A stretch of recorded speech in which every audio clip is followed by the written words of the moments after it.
Gue yakin yang klik video ini pasti pernah merasakan kalau hidupnya tuh hampa. Ngerasa bosan, kayak bingung aja mau dipakai apa hidup ini. Kalau lu ngerasa kayak gitu, di video ini gue akan jelasin cara menemukan tujuan hidup. Yang mana menemukan tujuan hidup ini sederhana tapi emang gak susah. Padahal Mark Twain, penulis terkenal di US, pernah bilang, dua hari yang terpenting dalam hidup adalah hari di mana kamu lahir dan di mana kamu tahu untuk apa hidup itu. Walaupun tujuan hidup memang sangat penting, tapi kenyataannya masih banyak orang yang tidak tahu hidupnya untuk apa. Nah, jadi gue akan jelasin 3 tips yang akan ngebantu lu buat nemuin tujuan hidup lu. Tonton sampai habis agar lu bisa paham.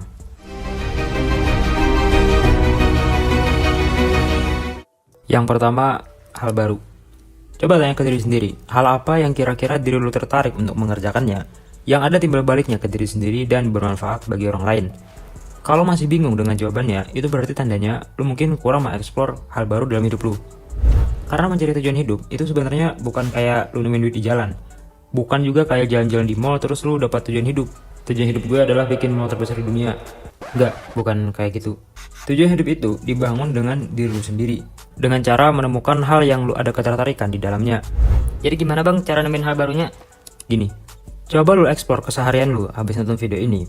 Dan sadari hal apa yang sekiranya membuat lu tertarik buat diusahakan dan diperjuangkan. Yang punya timbal balik ke diri sendiri dan orang lain. Misalnya lu ada ketertarikan nih soal otomotif, juga punya ketertarikan punya badan bagus, dan tertarik juga soal fashion. Nah, sekarang coba lu perbanyak searching soal otomotif, fitness, dan fashion. Coba jelajahi, sampai punya gambaran diri lu jadi apa dengan bidang yang lu tertarik tadi. Yang otomotif misalnya ngebuka bengkel paling bagus yang ada di kotanya. Yang hobi fitness jadi fitness influencer atau owner gym. Yang fashion punya brand pakaian sendiri. Tapi hati-hati, jangan sampai lu hanya belajar sebentar, terus langsung ngerasa nggak cocok. Belajar otomotif hanya sampai kulitnya langsung bilang, gue kayaknya nggak cocok di sini. Kalau sepengalaman gue, minimal kita mengenali bidang tersebut, setidaknya pernah belajar atau mendalami kira-kira 5 jam lah. Maksudnya 5 jam bukan dalam sehari ya, tapi dalam seminggu misalnya. Nah, setelah sudah memikirkan hal tadi, kita lanjut ke step yang kedua, yaitu tanya ke diri sendiri. Setelah lu tahu lu tertarik ke bidang apa, dan udah belajar juga, sekarang tanyakan ke diri lu, dari bidang-bidang yang lu tertarik tadi, bidang mana yang bisa bikin lu lupa waktu ketika mempelajarinya, yang bikin lu senang gitu saat mengupgrade-nya. Kayak lu ngerasa nggak rugi buat berusaha menekuni dan ngembangin bidang itu. Dari belajar teorinya sampai udah kebayang mau jadi apa dengan bidang tersebut. Jangan batasin diri lu dengan nganggap diri nggak bisa. Pasang mindset, lu pasti bisa kalau belajar dan berusaha. Soalnya orang yang nggak punya tujuan hidup, bisa jadi sebabnya dia selalu beranggapan dirinya nggak bisa. Padahal dia udah ketemu hal yang ingin dia tekuni, tapi terhalang dengan pola pikir toksiknya sendiri. Nah, sekarang sisa step yang ketiga, yaitu action. Gue yakin banyak yang stuck di part ini.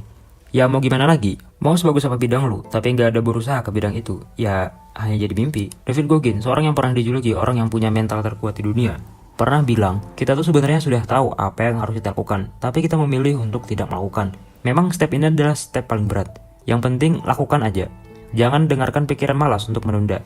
Yang penting lakukan aja. Ia emang sakit dalam maksa diri, tapi hanya itu jalannya. Tapi bang, gue nggak ada motivasi buat ngelakuinnya. Yang kita perlu itu sebenarnya bukan motivasi, tapi disiplin. Dan disiplin itu adalah ketika kita melakukan sesuatu pada saat kita suka dan tidak suka. Karena ya, perkembangan diri itu hanya ada ketika kita di luar zona nyaman. Ketika lu merasa malas lu untuk belajar dan berusaha, maka lu sedang di luar zona nyaman lu. Dan ketika lu memilih rebahan sambil scroll sosmed, ya itu berarti lu sedang dalam zona nyaman lu. Sesuai dengan quotes yang terkenal, yaitu growth happens outside your comfort zone. Nah, jadi kesimpulannya, lu bukannya gak ada tujuan hidup di dunia ini, tapi lu belum ketemu aja. Kalau udah ketemu, pasti lu akan menikmati setiap detik dalam mengejar tujuan hidup yang udah ketemu pakai cara yang gue jelasin tadi.